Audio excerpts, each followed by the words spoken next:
नमस्कार। आज हम बात करने जा रहे हैं एक बेहद दुखद हादसे के बारे में। एयर इंडिया की फ्लाइट 171। ये एक ऐसी त्रासदी थी जिसने न सिर्फ कई जानें ली, बल्कि अपने पीछे कई गंभीर सवाल भी छोड़ गईं। ये नंबर देखिए, करीब 260। ये सिर्फ एक आंकड़ा नहीं है। ये वो जिंदगियां हैं जो उस दिन खत्म हो गईं, वो कहानियां हैं जो अधूरी रह गईं, और वो परिवार हैं जो हमेशा के लिए बदल गए। और इस गिनती में सिर्फ विमान के यात्री और क्रू मेंबर्स ही नहीं थे, बल्कि जमीन पर मौजूद वो लोग भी शामिल थे जिनकी किस्मत में उस दिन उस जगह पर होना लिखा था। ये है इस हादसे की असली दिल दहला देने वाली कीमत। जो बात सबसे ज्यादा चौंकाती है वो ये है कि सब कुछ कितनी जल्दी हुआ। टेक ऑफ, उसके बाद कुछ ही पलों बाद दोनों इंजन का फेल हो जाना और फिर सीधा जमीन से टक्कर। पूरा हादसा चंद सेकंडों में सिमट कर रह गया। तो चलिए कहानी को बिल्कुल शुरू से समझते हैं। तारीख थी 12 जून 2025। ये एक रूटीन इंटरनेशनल फ्लाइट थी जो अहमदाबाद से लंदन जा रही थी, पर अफसोस इसका सफ़र शुरू होने से पहले ही खत्म हो गया। तो ये एयर इंडिया की फ्लाइट थी और विमान था एक बिल्कुल मॉडर्न बोइंग 787-8 ड्रीमलाइनर।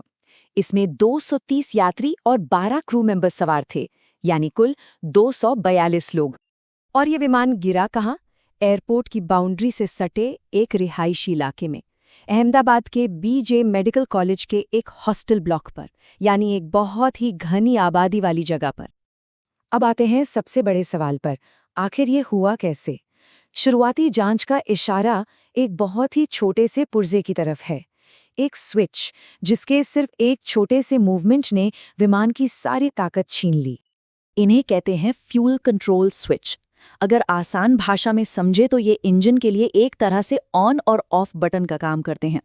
यही वो स्विच हैं जो तय करते हैं कि इंजन तक फ्यूल जाएगा या नहीं। देखिए, इन स्विच की दो पोजीशंस होती हैं। जब ये रन पर होते हैं तो फ्यूल इंजन तक जाता है और प्लेन को पावर मिलती है, लेकिन जैसे ही ये कट ऑफ पर जाते हैं, फ्यूल की सप्लाई पूरी तरह बंद हो जाती है, इंजन ठप। और शुरुआती जांच यही बता रही है कि फ्लाइट 171 के साथ ठीक यही हुआ। दोनों इंजनों के स्विच रन से घूमकर कट ऑफ पर आ गए। एक साथ दोनों इंजन बंद हो गए, जो कि एक मॉडर्न एयरक्राफ्ट में होना लगभग नामुमकिन माना जाता है।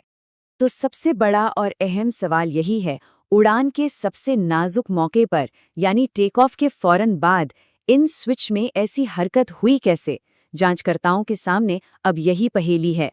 क्या ये कोई तकनीकी खराबी थी, प्लेन के डिजाइन में कोई गड़बड़ी, या फिर एक भयानक इंसानी भूल? चलिए अब ये समझते हैं कि इस तरह के हादसों की जांच होती कैसे है। जैसे ही मलबा मिलता है, जवाबों की तलाश शुरू हो जाती है और इसमें दुनिया की बेहतरीन एजेंसियां शामिल होती हैं। भारत की तरफ से एयरक्राफ्ट एक्सीडेंट इन्वेस्टिगेशन ब्यूरो यानी AAIB इस पूरी जांच को लीड कर रहा है। ये जांच अंतर्राष्ट्रीय नियमों के तहत की जाती है। इस जांच का एक तय तरीका होता है। सबसे पहले क्रैश साइट को सील किया जाता है ताकि कोई सबूत नष्ट न हो। फिर सबसे ज़रूरी काम होता है ब्लैक बॉक्स को ढूंढना, जिसमें फ्लाइट का सारा डेटा और कॉकपिट की रिकॉर्डिंग होती है। फिर इस डेटा को एनालाइज किया जाता है और तब जाके हादसे की वजह पर एक फाइनल रिपोर्ट तैयार होती है। एविएशन मिनिस्ट्री ने भी ये साफ कर दिया है कि जांच में पूरी पारदर्शिता बरती जाएगी। किसी भी तरह की दखलंदाजी या हेरफेर की कोई गुंजाइश नहीं होगी। एक बार फिर से नजर डालते हैं इस हादसे के इंसानी पहलू पर। 230 यात्रियों में से 229 नहीं बच पाए। सभी 12 क्रू मेंबर्स की जान चली गई और जमीन पर कम से कम 19 लोग मारे गए। पूरे विमान में सिर्फ एक इंसान की जान बची। देखिए, यह हादसा सिर्फ एक घटना बनकर नहीं रह सकता। ये अपने पीछे एविएशन इंडस्ट्री के भविष्य के लिए कुछ बहुत ही जरूरी और गंभीर सवाल छोड़ गया है। इसमें कोई शक नहीं कि ये हाल के सालों में भारत के सबसे भयानक विमान हादसों में से एक है। जिस तरह से यह हादसा हुआ और जितने लोगों की इसमें जान गई, वो इसे बेहद गंभीर बनाता है। इस क्रैश ने कई बड़े सवाल खड़े कर दिए हैं। क्या हवाई जहाज़ों में लगे सेफ्टी सिस्टम काफ़ी हैं? आखिरी पलों में पायलट और क्रू क्या कर रहे थे? हादसे के बाद इमरजेंसी टीमों ने कितनी फुर्ती से काम किया? और एक बहुत बड़ा सवाल कि शहरों के बीचों बीच बने एयरपोर्ट कितने बड़े जोखिम हैं? और आखिर में ये सारी बातें एक ही बुनियादी सवाल पर आकर टिक जाती हैं कि एविएशन इंडस्ट्री नई नई टेक्नोलॉजी और तरक्की के साथ सुरक्षा के अपने सबसे पहले और सबसे ज़रूरी वादे को कैसे निभा सकती है। ये वो सवाल है जिसका जवाब ढूंढना ही होगा ताकि भविष्य में ऐसी त्रासदी दोबारा ना हो।